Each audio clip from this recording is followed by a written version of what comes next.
Hello loves and welcome to my channel, Dragons and Damsels. Here we will be discussing a multitude of things, from myths and legends to the occult and makeup.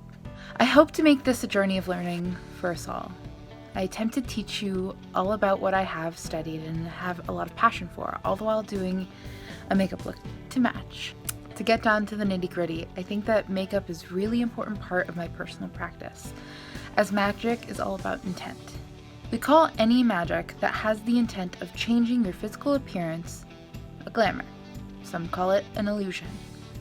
And I love to use glamour in my everyday life. It boosts my confidence, it can help make anyone feel like anything that they intend to be.